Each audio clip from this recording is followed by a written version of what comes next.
Pisello, the ROI guy, and welcome to the Sales Execution Podcast.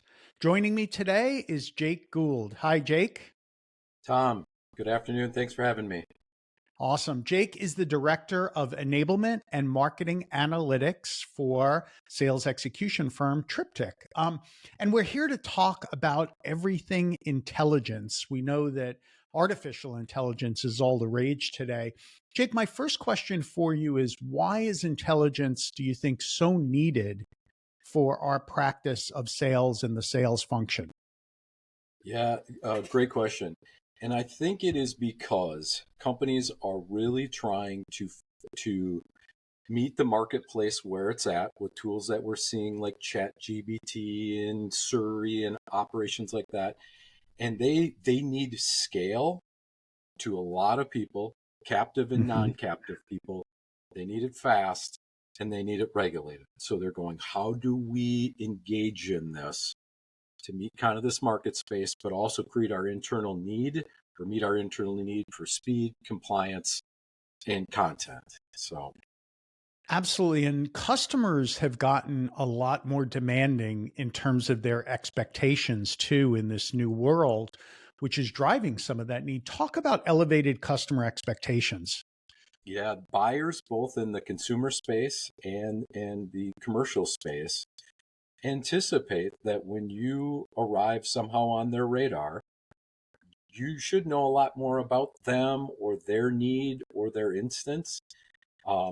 So we are elevated, right, as buyers of whatever we are, to say, let's go, like, meet me faster in my journey, meet me where I'm at. And so how do we prepare our sellers on the other side of that to meet them with this craving and interest? So it's an interesting time in our world. Yeah. And Jake, you spoke about speed and scale. They don't have the patience anymore, customers and buyers, to wait around for, the seller to put together, they want a personalized proposal. They want it to speak one-to-one to them. So there's an elevated expectation. And then they want that proposal right away. I mean, right after the conversation, or as much, the rule is kind of 24-hour response. But we know that particularly in regulated industries, that can be difficult, especially if there isn't automation and a manual process.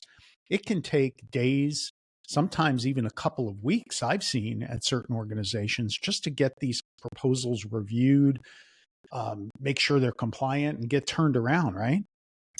I would agree with that. We have seen that with our partners in our space, and in my time in channel marketing space, that's certainly a case. And when you get into the industries of financial, insurance, healthcare, where there's specific rates and programs that are offered state by state, county by county, right? You add those layers in that.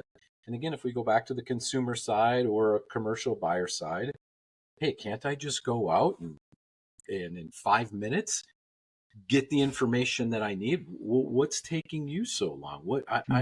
Right? There's a disconnect between what we believe is the information in the space and the proper information for that space. Yeah. So I'm a seller. I get that call from the consumer. I get the information I need. Now I'm ready to personalize it. So I go to my ChatGPT. I put in the proposal and upload it. I get it to kind of customize the content for me. That's good, right? It's an interesting take, Tom. Right? You have now just entered your company's IP or the company that you're reselling for, their IP, into public domain, into the engine. The engine now has that information. Whatever it is bringing back to you may give you market space pieces that are in alignment. There could be some nuggets there. You could also be misled based on other things that are in there that don't meet the requirements of your particular market space or what you're able to sell. You're the marketing agency that you just used doesn't know you and your product and your industry. Yeah, much less the IP disclosure of the proposal, perhaps, that was proprietary, or the marketing material that was proprietary, perhaps the customer data that I just uploaded as well. So there is definitely I mean, certainly any of us have used AI, have been amazed by it, and I use it every day in my writing for my blog and other items like that. But in regulated industries, a lot more care and control has to be done. So if you're in enablement at one of these regulated companies, if you're in marketing, what do you do? I mean, we need to empower that better customer experience. We need to do this at scale. We need to take advantage of intelligence and that personalization to elevate the experience and to boost the responsiveness. What's the answer? Yeah, I know that you and Craig talked about this last time, but the idea of this really important alignment between marketing and sales, and Mm-hmm. understanding what you just said from a marketing side, that people are craving information, and we have this speed, and we have to encourage channel sales, revenue enablement, as Craig calls it, to have this very strategic alignment to say, Mm-hmm. we if we don't create a scalable product with speed, or an engine that will allow our folks in the field, captive or non-captive, to do their jobs quickly, they will go elsewhere to find it, because that is what they are learning in the space. If we don't do it, they're going to go do it. So Mm-hmm. let's find partners like Triptych in this space and go, we need to build this ideal alignment, Mm-hmm. that when someone comes, we still can control the rules and regulations. We have enough rules in place to put up the guardrails, but yet let's do this in such a manner that my seller feels like it's 2024, and my the buyer of that gets the output and speed that they would anticipate in the market, right? But it really comes to that sales and marketing alignment to be in step, that like, we have to do this or they will do it and we can't control it. Yeah. And I think that's the key, is that there is a Pandora's box. It has been opened. And what Yes. we need to do is kind of make sure we're upfront enabling our agents, enabling our channel, enabling our direct sellers with the tools they need to deliver that customer experience. The customer will go elsewhere to get that experience. And I think If there's another thing in that the sellers will too. They will go to an organization that invests in them. The agents will spend more time on the organizations that provide this, right? I, and that's it. When I almost jumped in on you, that's exactly where I was going to go. Yeah. In the non-captive seller market or agent market, I am going to go find the companies that serve me the best with Mm-hmm. intelligence, with content, that I can do it with speed. If if you're if I'm reselling you or I'm selling you in a market space and I can't get that, I've got options. Some Mm-hmm. more good, some maybe not so good, but I've got other options I can go look at. You have to cater to the market that's bringing you to market. Yeah. Now, there's another side of intelligence, and that has to do with kind of revenue intelligence or deal intelligence, opportunity intelligence for the leadership and the enablement teams. Talk about that that aspect of intelligence, that visibility aspect. That's the fun part that I like, right? That when we have line of sight on what the sellers are engaging with their buyers out in the field, and we Mm-hmm. can see the content, and we can see how they're staying within our guardrails but tweaking the content for that deliverable, and we know they're delivering into the market space the things that only they can sell, or their certifications, and they're doing the right things. We are rich in data about knowing things about top performers, right? Mm-hmm. This downline is a good producer for us. They're doing these content things with with and we can get depth in that. And then we can turn around and find that tier right below them of people in that segment and go, "Hey, are you interested in knowing what the top people are doing?" I think Craig made the Mm-hmm. analogy about the President's Club, where if you sit at a President's Club, you go, "Hey, what are you doing?" Well, Mm-hmm. what if we can tell someone like me hey, this is what they're doing. And as a person in the market selling, I go, you're going to tell me what the top people are doing and how they're doing it? I'm in, right? I'm going to listen. I want Hmm. to be successful and I want you to be successful. That's where the intelligence really strikes. And now we've got a plan. Now we're taking that intelligence and we're putting it back into people who can make action on it. That's the Yeah. part that gets me excited.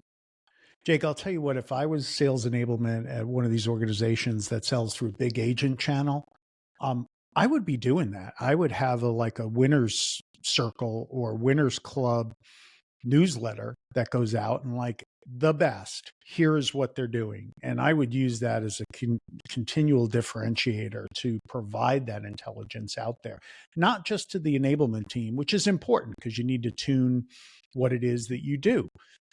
Is it being adopted? Is it being used? The marketing team, what content is resonating? What content isn't resonating? What do we need to retire and what do we need to double, triple down on? um, Leadership team certainly guiding the activities so that it can be coached. But then there's this whole thing of like, well, if you can actually enable the agents and the sellers to know the secret sauce too, that's a lot of leverage for the intelligence. Yeah, and the last part of that I think is interesting, right? With the tools that are in the marketplace, I'll just call them the consumer AI. We go to Hmm. ChatGPT, we type in, we start this natural language back and forth. I say, hey Siri, I need the weather today, and we have this style. Right?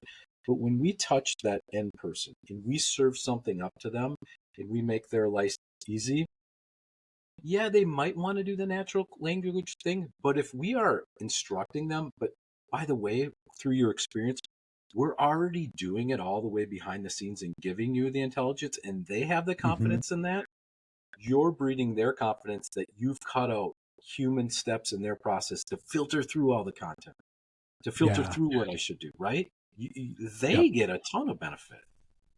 One of the things, Jake, that you're hitting on is something that happens to me a lot as a user of more the commercial AI. It can be frustrating sometimes. You know, if you prompt it correctly, it can give you a great answer back. But there are Right. many sessions that I do where there's a lot of back and forth. And I think what you're talking about is look, this is all precisely curated so that there isn't that back and forth. Like, give me X, and then it gives you something. And you're like, well, that isn't close to what I wanted. Now let me try to describe something new to you. And then it gets closer and closer. But that back and forth can take minutes, can take, way too long for the typical attention span, right? Yeah, right. So we know we get good benefits from our artificial intelligence and machine learning. We do know that when you create it, good things come from it. And as those underlying models get better and better, the and the information in the databases they have to work with it get better and better, the deliverables is going to be better, right? We're still Hmm. in the infancy stages across our whole world Yeah, into this piece on it. It will get better and better. But the companies that embrace the idea of trying to use their data in that manner to learn from itself exactly. inside our silo, what it means Hmm. for us, you leverage what's in the market space and have those collide, they're the ones that are going to hit the market more because again, it's 2024. People still want to feel an experience, whether you're the buyer or the seller, a 2024 experience in that way, right? Yeah. Yeah. And that's not, it is a human experience, Yeah. which I think is something that we can't forget, right? So how do you make sure as a marketer, as a sales enablement leader, how do you make sure that you're taking advantage of the AI, but that you're still making sure that human element is represented? Yeah, I've tried to liken this to, an industry that's going out of style, which is the long distance phone industry. And there was always a talk in the 80s about delivering the last mile of Hmm. service to homes or business or consumers. And it's outdated, but the terminology I'd like to use is we still need humans to deliver the last mile Mm. because a great sales leader once told me people buy from people that they trust and know, Yes. right? And so if we're building a platform that the person delivering it can trust, and that person can deliver that trust, that last mile. That's still the difference. We can't take people out of the equation. Mm-hmm. I don't think ChatGPT can replace the human emotional side of trust. Yeah. Not yet, anyway. So we Yeah. need those people to feel enabled, and we need that trust process there. That's my opinion on that. Absolutely. And I think what we're talking about is using the intelligence to guide them, using the intelligence to get them to be able to do more quickly to meet that Yes. consumer experience. And Yep. as you said, so why, stay within those guardrails. We're in regulated industries. Correct. And so when you're in insurance, you're in financials, you've got to make sure what gets delivered is right and is protected. Yep, that's going to be vitally important. We've heard that from our consumers for a decade. And so how do we help create guardrails and allow the end user to personal touch that last mile within that, right? Yeah, Do absolutely. we still need to count on you that you still know the last mile, and we need you to deliver it, but we're going to get you 90% of the way there. Trust Yeah, us, and then we trust you to deliver the last mile. I love that. Jake, what's the one piece of advice you'd like to leave our sales execution audience with today? As you can see, my passion probably came up when we engage with clients that like and are dedicated to looking at the content delivery side and what content's being used and who's using it, and then looking at their revenue side. So moving the rev side, and where is the revenue coming from and what streams?